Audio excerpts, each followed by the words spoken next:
to the Workforce Connections podcast, where we discuss workforce development in Southern Nevada. Here's your host.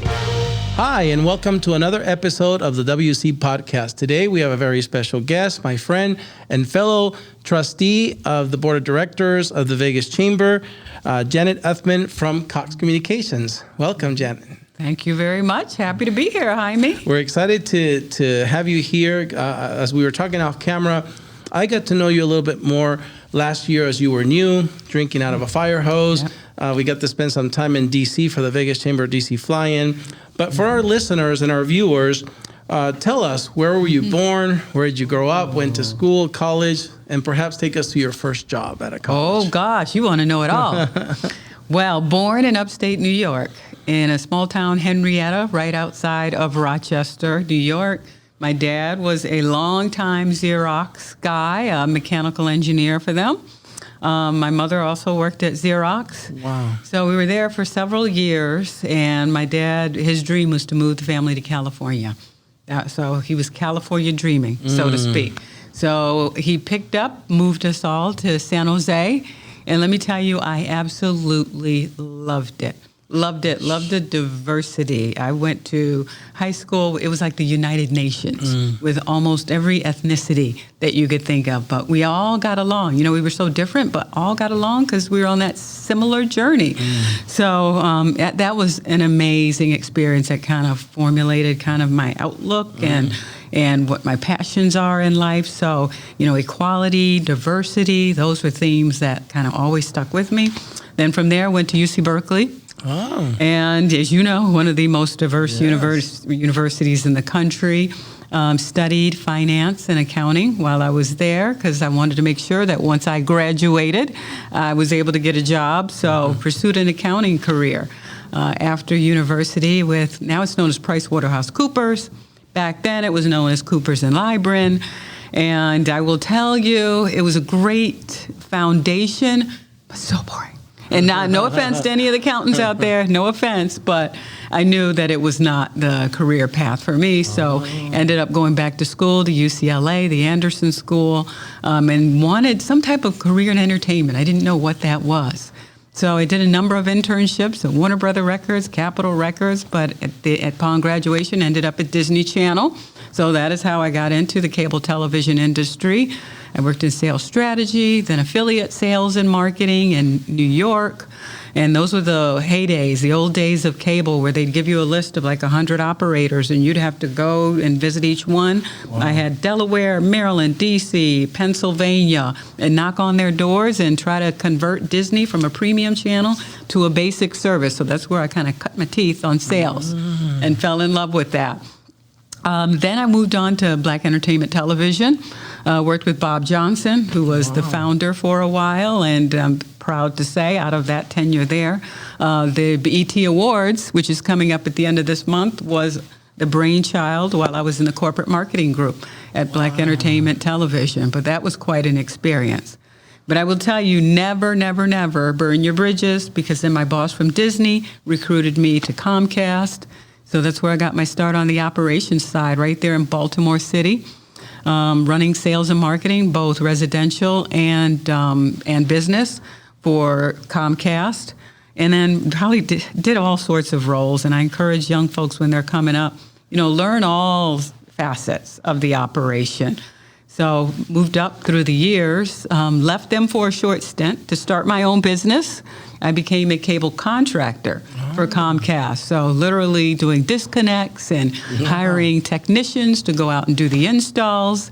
Did that for a few years, and then they asked me to come back to Comcast, where I was rolling out all products, so video, voice, broadband, our security product while I was there. Did all the budgeting and forecasting. And then worked on a Time Warner deal when we thought we were going to acquire, or when Comcast thought they were going to acquire Time Warner. That didn't go through. So I had the chance to reinvent myself. And they said, what's important to you? I said diversity and equity, because everyone should have an opportunity to be successful. So did that for a number of years and defined the whole strategy for the Northeast Division in addition to multicultural marketing, and then found an amazing opportunity at Cox.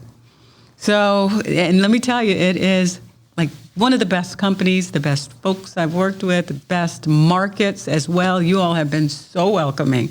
I absolutely love it here. So Cox here in Las Vegas. Cox here in Las Vegas. That's what brought you from the East Coast to Vegas. Cox. Wow. Absolutely. So I know that was a long journey, but I wanted to make sure I hit on all the elements. Thank you for threading all of that in. And in a year in, I think you gave us a hint. Are you happy you made this move?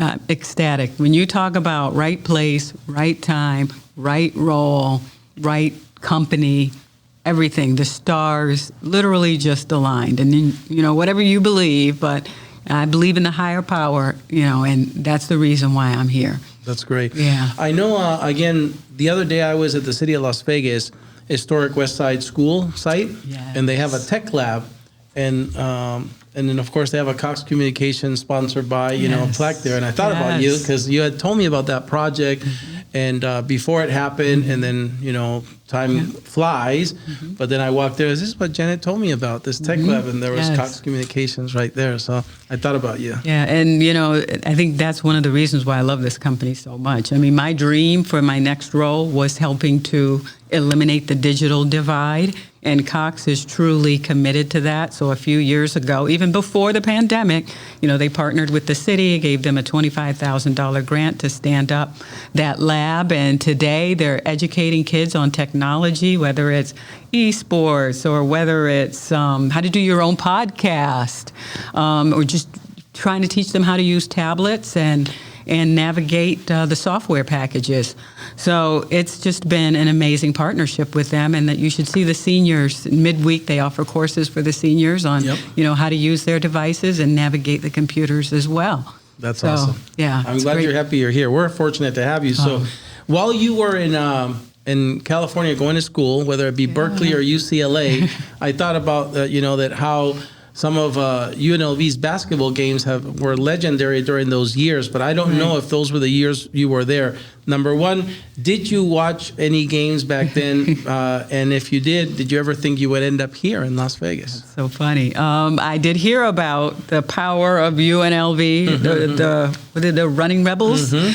So they were well known across the West. So heard about them. Did not watch many basketball games because I will admit I'm a football fan. Okay. Yeah, so college football as well as professional football. And just a quick story, my dad took me to my first live football game at the Oakland Coliseum. Wow. Oakland Raiders. Wow. So for me to be here with the Raiders, it was destiny. Absolutely. So, but I do remember the power of UNLV, and hopefully they'll have another successful season coming up.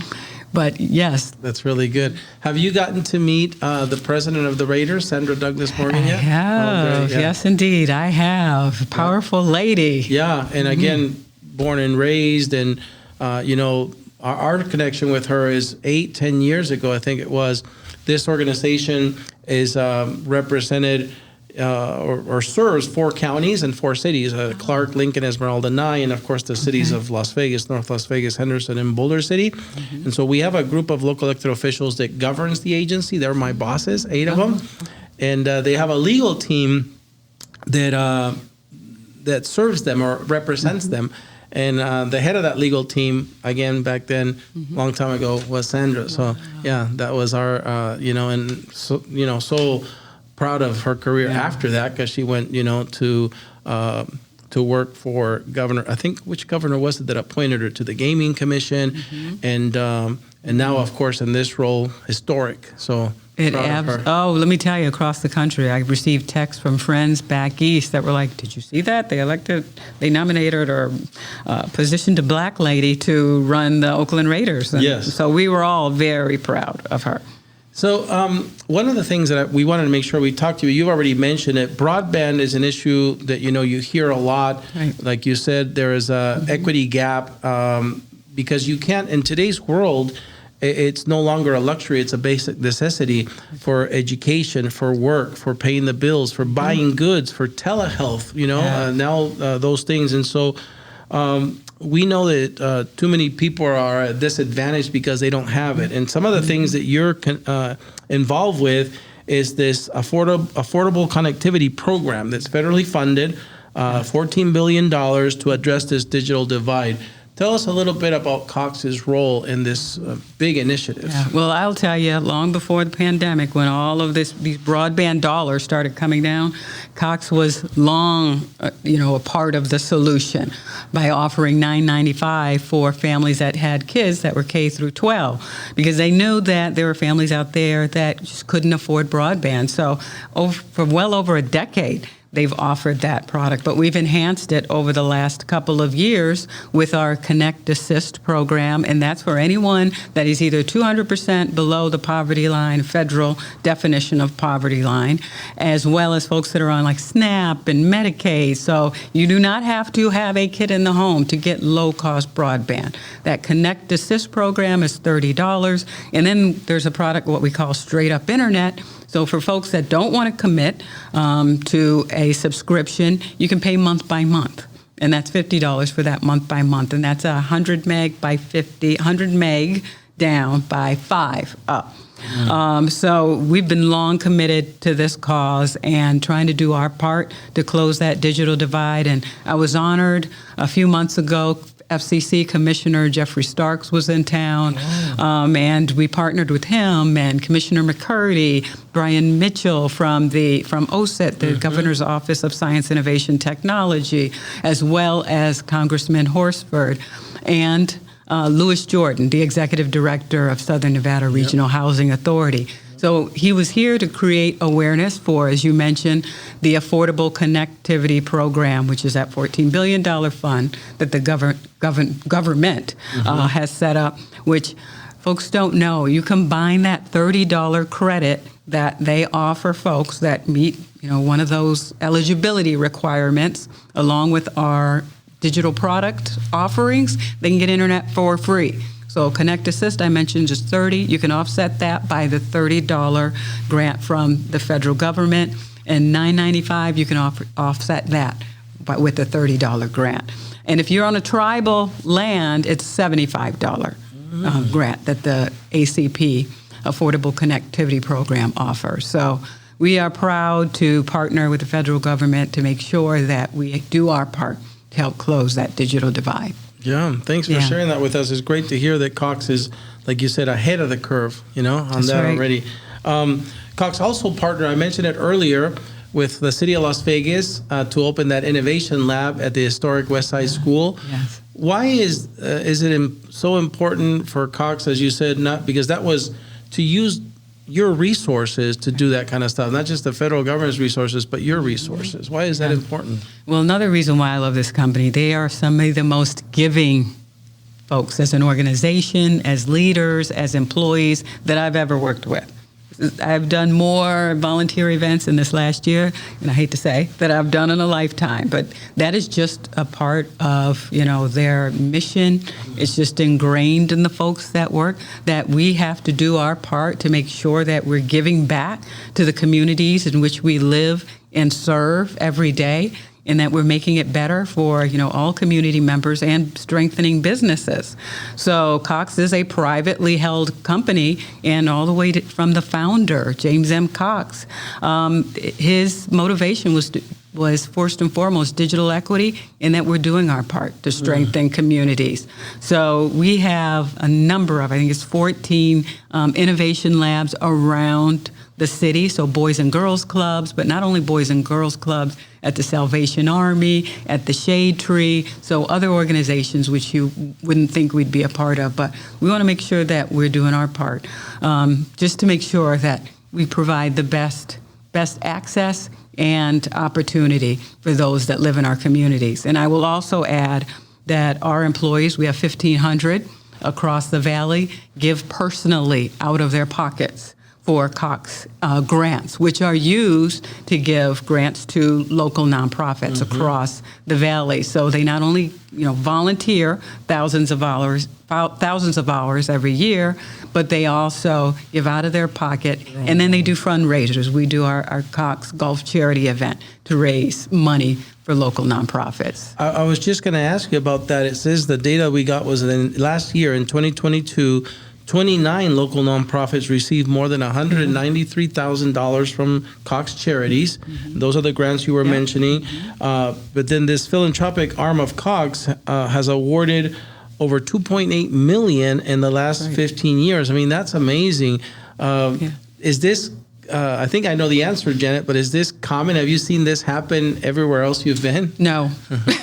Wow. No, which is the reason why I just love this company. When I tell you, and I speak from my heart, and that they are some of the most giving leaders, employees, teammates that I've ever worked with. And that's why I love the company. And I think more folks in the community know, if they knew everything, that employees do each and every day above and beyond just going to pick up the phone or connecting your cable, I think they'd think, very highly of Cox as an organization. And I know also, now some of the board members of Workforce Connections. As we met, I've introduced you to a few, of course, Mary Beth and Tina Quigley and Kelvin Watson from the library districts on our board. And I know you're working with them also on how to, I don't know if it's an innovation lab, but you're going to work with them to see how you can also help their mission of providing connectivity in their libraries, right? Absolutely. So not only providing connectivity in their libraries, but Kelvin has been a great partner.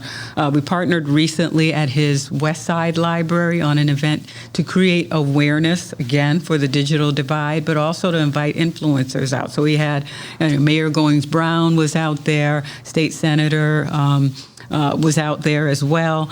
You had Lawrence Weekly there? Yeah, we had Lawrence Weekly there as well. But what we're trying to do is, ensure that these influencers in the community know our mission, and we're hoping that they'll partner along with us. And Kelvin has been an amazing partner. I don't know that I can announce it now, but we have a huge partnership coming up with him. You'll probably hear more about it within the next few months, where we're going to ensure that tens of thousands of folks that patron the library have access to the internet.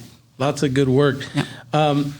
We're talking about work, and so Janet, this is a problem across really all industries, including the public sector, but this labor shortage that we're facing as a region, a nation, perhaps even the world, is not new. A lot of times we tend to think the pandemic caused it all. The pandemic really had a huge effect, but it's been decades now that the birthing rates in our country have declined, that the immigration rates in our country have declined. And so if we're not making as many babies or bringing in as many workers than we used to, that coupled with the fact that more people are retiring than ever before is a perfect storm that we're not going to see solved tomorrow.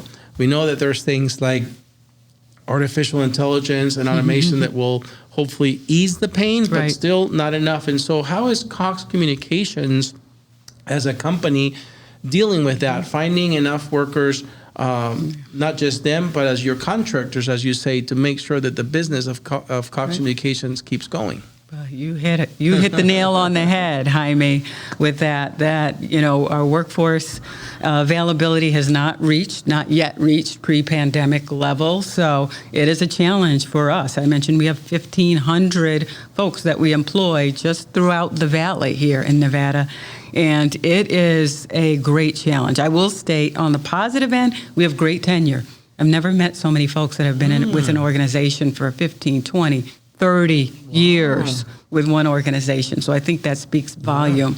But with the boomers that are retiring and aging out and then bringing all that institutional knowledge with them, it's incumbent upon us to make sure that we're training up that next generation. And I think that's one great thing that we do as an organization, is give folks opportunities to learn the entire operation, so that they can become future leaders. But yeah, the workforce shortage is real, and I will tell you, with all of these broadband dollars that are flowing into the states and all the competitors that want a piece of the market share, because we know Vegas is where it's at, so they want a piece of the market share in this valley, that they're looking for top talent. We've got the talent that they want, so we want to make sure that we are really taking care of our employees, and they've been known for that, but engagement is a top priority to make sure that our folks are happy and that there's no other place they'd want to be. So we've got to retain the best talent first and foremost. And then there's also that digital skills gap.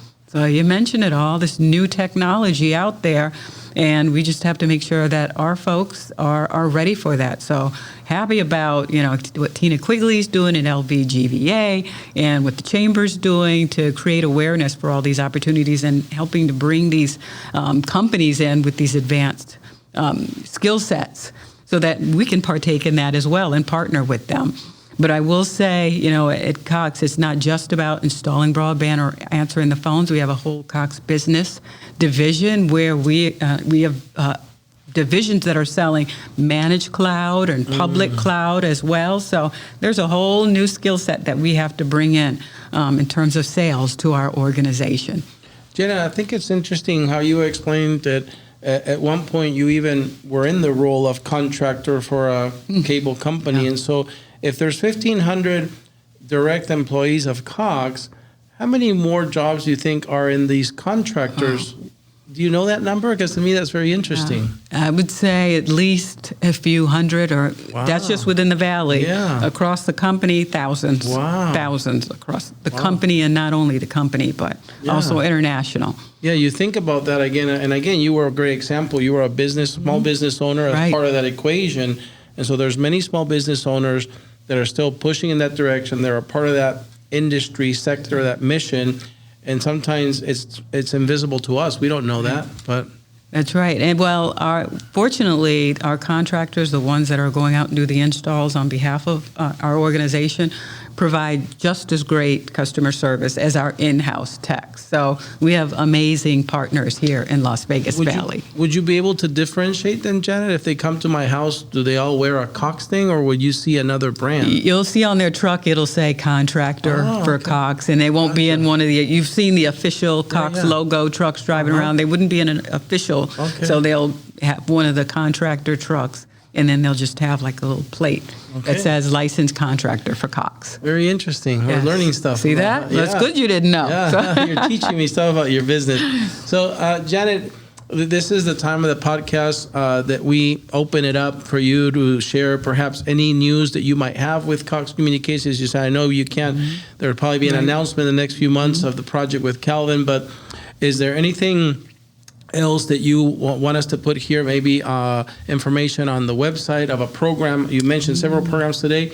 Let us know, and we'll do that. What would you, is there anything that you'd like to share with us? Well, I cannot leave without talking about our back-to-school fairs, which will kick off next month. So we are going to hold fairs at the Boulevard Mall, starting in July, Galleria, Meadows Mall, and then downtown Summerlin, but it is a one-stop shop for parents and students. We want to make sure that they are prepared for the upcoming school year. So we'll talk about, so those parents that can't afford our standard broadband service, we'll talk about our equity products, because we want to make sure that children can truly bring homework home.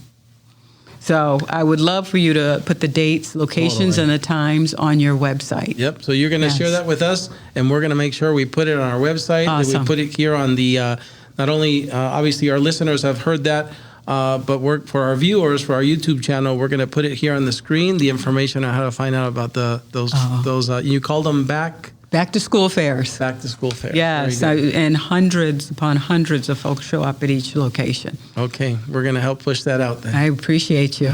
Janet, thank you for being here with us today. It was a delight, as always, spending time with you. Sorry, I'm going to miss you at the DC Fly-In this year, but I'm sure we'll keep working together, as much as we can. So absolutely, and thank you for the invitation. Thank you, Janet. Well, that's it for another episode of the WC Podcast. We hope to see you at a future one. Until then, stay safe.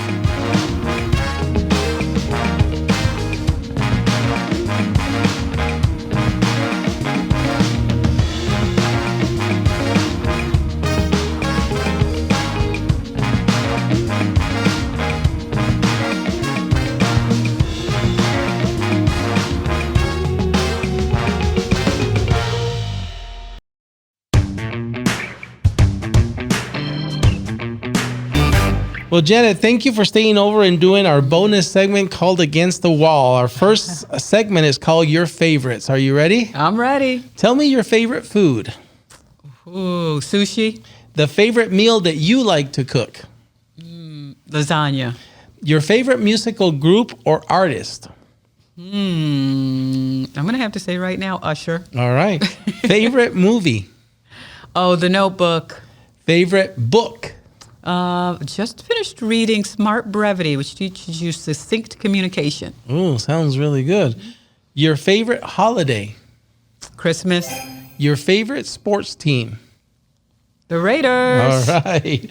Very good. You passed with flying colors. The second section is called Tough Choices. Are you ready? Oh, gosh. Okay, yes. Would you rather vacation or staycation? Vacation. If you go to your vacation, would you rather drive there or fly there? Fly there. Once you get there, stay in a hotel or an Airbnb? Hotel. Would you rather spend a day by the ocean or hiking in the mountains? Ocean. Would you rather retire in a ranch or in the city? In the city. Here's a hard one. Actions or words? Actions. Justice or grace? Ooh, can I say both? Sure. Tough Both? choices. Yeah. A little bit of both, right? Yes. Very good. The last segment is called Finish the Sentence. I'm going to give you about 90% of the sentence. You're going to finish it for me. Are you ready? Mm-hmm. If Janet could visit any place in the world, it would be? Probably Positano. Oh, wow. The best part of living in Southern Nevada is? Sunshine, 364 days out of the year. Yep. Janet's favorite thing about her job at Cox Communications is? The people.